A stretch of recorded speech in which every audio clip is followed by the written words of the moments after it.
Hello and welcome to the Oxford Clay Pottery Podcast.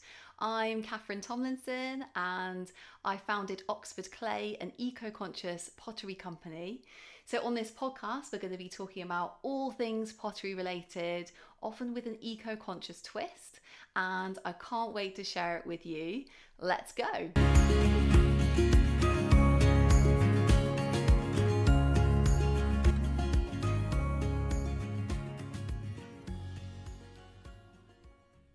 Hi, so in this episode, we're going to be talking about plant ash glazing, which is such a cool thing to do in pottery. And so I'm going to tell you all about it, what it is, and why it's such a great thing for potters to do, and some of my top tips for plant ash glazing. Okay, so what on earth is plant ash glazing? Okay, so plant ash glazing is effectively making a pottery glaze from ash.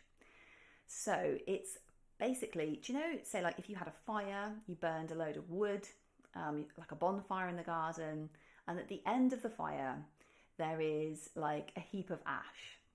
And that effectively is the ash that goes into a plant ash glaze. So this ash basically contains loads of minerals that when they're heated to very high temperatures, they melt into a kind of glassy substance that we can use as a pottery glaze.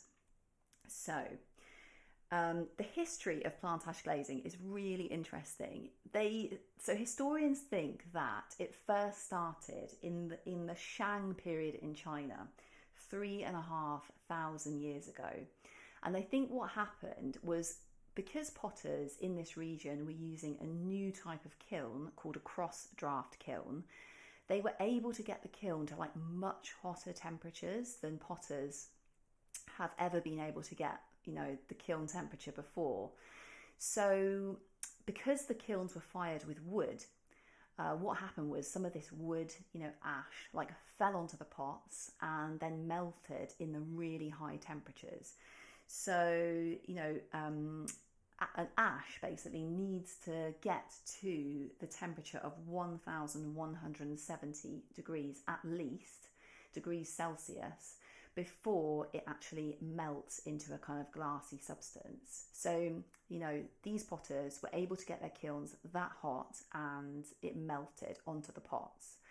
So it's thought that what happened after that was that because potters noticed, oh, this is kind of making a kind of shiny substance on our pots, what they started doing was actually making glaze by mixing plant ash with clay and then applying it onto the outside of pots as kind of like the world's first kind of glaze. So that's basically the origins of glazing. So plant ash glazing is effectively the first glaze, pottery glaze ever invented. And that's why it's so cool for potters to practice this. So lots of modern potters, became really kind of interested in ash glazing because it's got such a long, historical tradition. So, it's got its roots in ancient pottery practices. And so lots of modern potters, adopted ash glazing and got really sort of interested in it. So for example, Bernard Leach, a lot of Bernard Leach's pottery is ash glazed.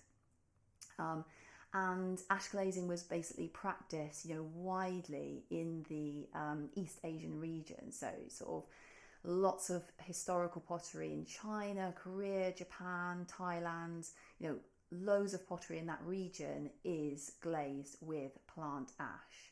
And there's loads of different kind of, historical kind of techniques that were used in this region for really beautiful glazes.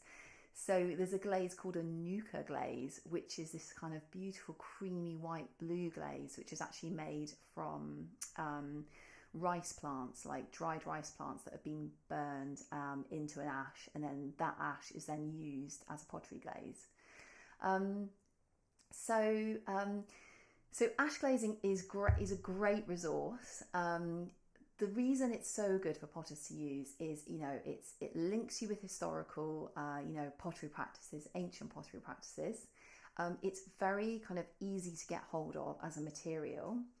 Effectively you could be recycling a waste ash product. So if if anyone or you burns, you have a wood burning stove, then you can use the ash from your wood burning stove, recycle it into a glaze. So this, product that would be like thrown away or, added to the garden or something can actually be turned into a pottery glaze. So there's those reasons. Another reason is that along with the minerals in the ash, there are also trace metals which are taken up by the plant as the plant grows. So this is really cool because it actually adds colour naturally to your pottery glaze without you having to add any kind of like additional colourants like metal oxides or anything like that. So what's really cool about it is like each plant, depending on like what the type of plant is and like where it's grown, it will have a different mineral composition in its tissues. And so when the plant is burned, those minerals go to make a unique glaze. So that is like actually also one of the bad things about using an ash glaze. And that's, I think, why quite a lot of potters like today don't really use ash glazing, and that's because it's quite kind of random in like the appearance of the glaze, of the finished glaze. So for example, you could even use the same plant, but because it's growing in slightly different soil, it could have a slightly different mineral composition and then create a slightly different glaze. So for potters who want, consistency in their work and they want, their work to look the same every time, ash glazing can be quite tricky because the ash is basically going to be different every time. So some really cool things I've learned recently about plant ash glazing. So I've actually been, I've got really into, really into testing different plants.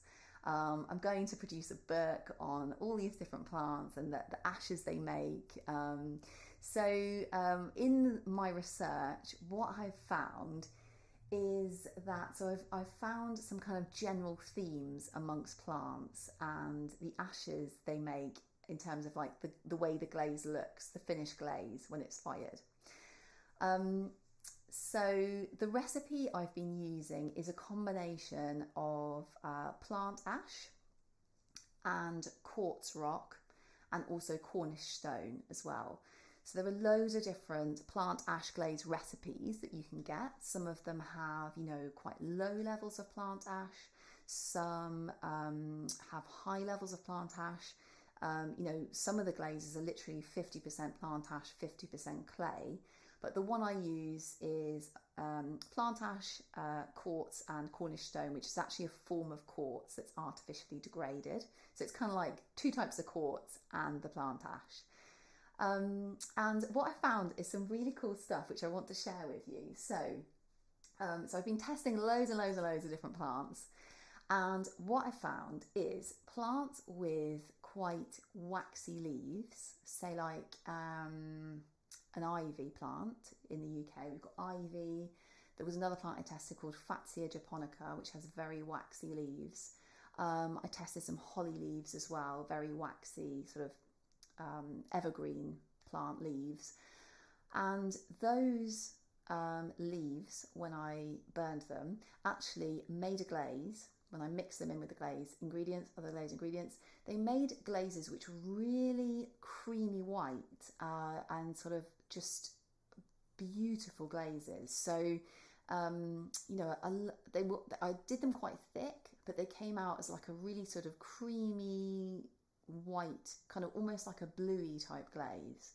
So I'd definitely recommend, if you wanted to try, making your own ash glaze.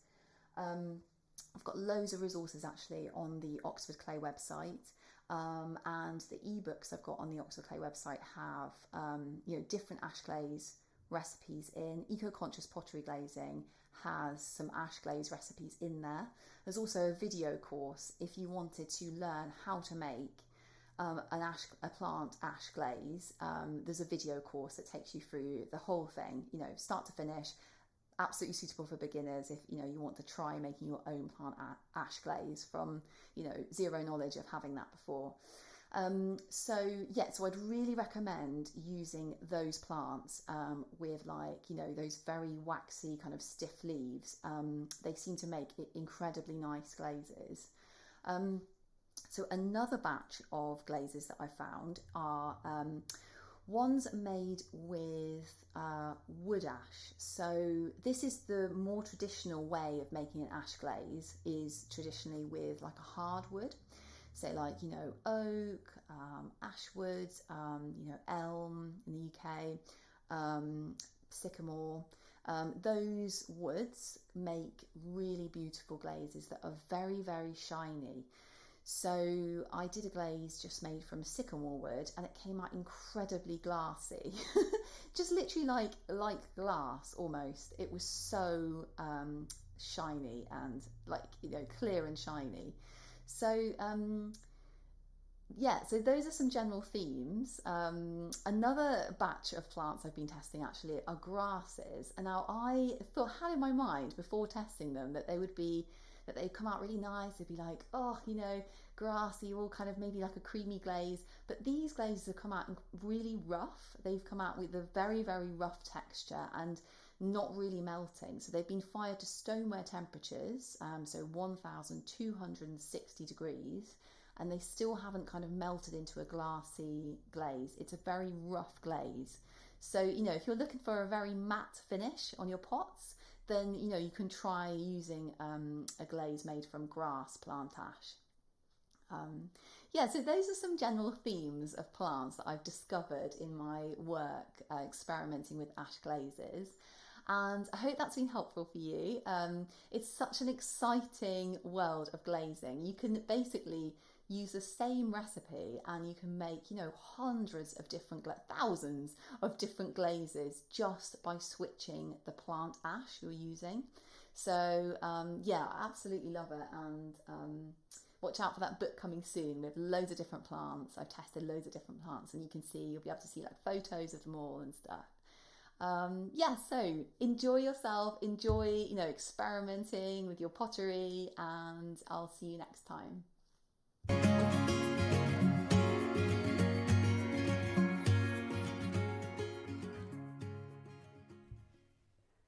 So if you liked that and you're interested in learning more about pottery, eco-conscious pottery, tools and techniques for potters, there's so much for you on the Oxford Clay website. There's blogs, ebooks, e-courses, video courses, and I can't wait to see you there. So the website is www.oxfordclay.co.uk.